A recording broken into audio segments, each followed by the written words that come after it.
Guys, अगर आप लोग टीवी के शौकीन हैं तो एक चीज आप लोगों ने गौर करी होगी कि एक मूवी ऐसी है जिसे सेट मैक्स या सोनी मैक्स पे बार बार दिखाया जाता है। सबसे पहले तो आप लोग चैट सेक्शन में उस मूवी का नाम गैस करके बताओ। जी हां, आपने ठीक लिखा, वो मूवी है अमिताभ बच्चन की सूर्यवंशम। पर सवाल यह है कि सेट मैक्स या सोनी मैक्स सूर्यवंशम मूवी को बार बार क्यों दिखाते रहता है? तो उसके पीछे के दो रीजन है। पहला रीजन, जिस ईयर में यह मूवी रिलीज हुई थी उसी ईयर में सेट मैक्स चैनल भी लॉन्च किया गया था। और दूसरा रीजन यह है कि सेट मैक्स या सोनी मैक्स ने इस मूवी के अगले 100 सालों के राइट्स उस वक्त खरीद लिए थे और इसी वजह से इस मूवी को वो बार बार दिखाते हैं। क्या इसके पहले तक ये फैक्ट आपको पता था? और अगर नहीं पता था तो चैट सेक्शन में जरूर लिखिएगा। और वाइल्ड लाइफ फोटोग्राफी अवार्ड एक ऐसा अवार्ड जो उस इंसान को दिया जाता है जो कि इंसानों को छोड़ के इस धरती पर जितने भी जीव जंतु रहते हैं उनकी उस यूनिक टाइमिंग पे फोटो खींचे जिसे देखने के बाद सिर्फ एक ही बात जुबान पर हो, वाह क्या टाइमिंग है। तो यही अवार्ड 2019 में उस पिक्चर को दिया गया जो कि लंदन के एक अंडरग्राउंड रेलवे स्टेशन पर खींची गई थी। यह पिक्चर इतनी यूनिक थी और इसकी टाइमिंग इतनी लाजवाब थी कि आप लोग देखते रह जाओगे। इस पिक्चर में तो चूहे एक दूसरे के साथ कुछ ऐसे घुसंडबाजी कर रहे हैं जैसे कि दो इंसान लड़ रहे हो। वाह क्या टाइमिंग है।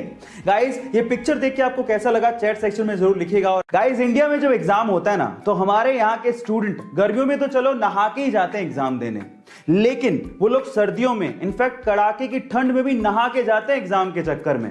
वो ऐसा इसलिए करते हैं ताकि नहाने के बाद ऊपर वाले का नाम लेंगे तो एग्जाम में अच्छे नंबर आएंगे। लेकिन ये सिर्फ इंडिया में होता है, साउथ कोरिया में इसका जस्ट उल्टा होता है। वहां के स्टूडेंट एग्जाम के दिनों में नहाना बंद कर देते हैं और रीजन जान के आप लोग हैरान रह जाओगे। उनका यह मानना है कि अगर एग्जाम के दिनों में नहाए तो ऊपर पानी जैसे ही पड़ेगा वो सारा का सारा पढ़ाई किया हुआ पानी के साथ ही बह के निकल जाएगा। Oh my God.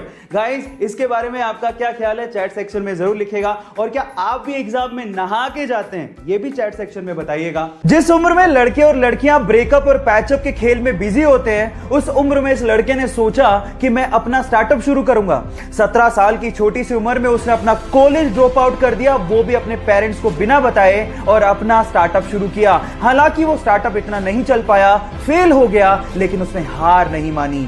3 साल की कड़ी रिसर्च के बाद सन 2013 में उसने एक दूसरा स्टार्टअप शुरू किया और देखते ही देखते वो कंपनी इंडिया में $10 बिलियन की कंपनी बन गई। जी हां, मैं बात कर रहा हूं ओयो फाउंडर रितेश अग्रवाल की, जो कि इंडिया में यंगेस्ट बिलियनर भी हैं।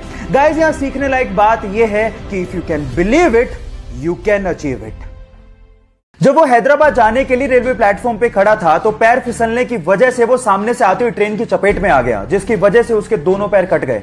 2 घंटे तक उसको किसी ने हाथ भी नहीं लगाया और 6 घंटे की मशक्कत के बाद उसे अस्पताल पहुंचाया गया, जहां पर डॉक्टर्स ने उसकी मां को कहा कि इसके शरीर से पूरा खून बह चुका है, अब वो जिंदा नहीं बच सकता। लेकिन फिर भी उसकी मां ने कहा कि चाहे जिंदा रहे या मरे, मैं इसका इलाज जरूर कराऊंगी क्योंकि ये मेरा बेटा है। जैसे तैसे पैसे जुटाकर उसका इलाज करवाया गया। वो जिंदा तो बच गया लेकिन उसने अपने पैर गवा दिए। इस सिचुएशन पे उसके भाई ने उसका साथ छोड़ दिया। लोगों ने उसे भीख मांगने तक की सलाह दे दी, लेकिन उसने कहा कि मैं भीख नहीं मांगूंगा, मैं हार नहीं मानूंगा।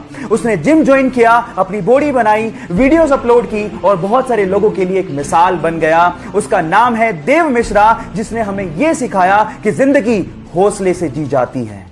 ये बात उस वक्त की है जब पाकिस्तान के अब्दुल खालिद को एशिया का सबसे तेज धावक माना जाता था, लेकिन भारत के मिल्खा सिंह ने उन्हें टोक्यो में हरा दिया। तब पाकिस्तानियों ने कहना शुरू कर दिया ये तो तुक्का है, मिल्खा सिंह तुक्के से जीता है। तब उन्होंने पाकिस्तान में मिल्खा सिंह को इनवाइट किया अब्दुल खालिद से फिर से रेस करने के लिए, और वहां भी भारत के सपूत ने पाकिस्तान के अब्दुल खालिद को हराकर यह साबित कर दिया कि वो रेस तुक्का नहीं थी। और उसके बाद पाकिस्तान के प्रेसिडेंट अयूब खान ने मिल्खा सिंह को फ्लाइंग सिख की उपाधि दी। आज से दुनिया तुम्हें एक सिख नहीं बल्कि फ्लाइंग सिख के नाम से जानेगी। सलाम है ऐसे सिख को जिसने भारत का नाम रोशन किया और हमारा सिर फख्र से ऊंचा किया। 1997 में पैराशूटिंग के दौरान उसका पैराशूट ही नहीं खुला और वो सीधे जमीन पर आकर गिरा। बुरी तरह से जख्मी होने के बाद वो कई महीने तक हॉस्पिटलाइज रहा, लेकिन उसके बावजूद भी उसके अंदर का एडवेंचर का जुनून खत्म ही नहीं हुआ। जैसे तैसे रिकवर करने के बाद माउंट एवरेस्ट को फतेह करने के अपने बचपन के सपने को पूरा करने के लिए निकल पड़ा और 23 साल की छोटी सी उम्र में उसने माउंट एवरेस्ट को फतेह कर डाला और यह कारनामा करने वाला यंगेस्ट ब्रिटिशर बना।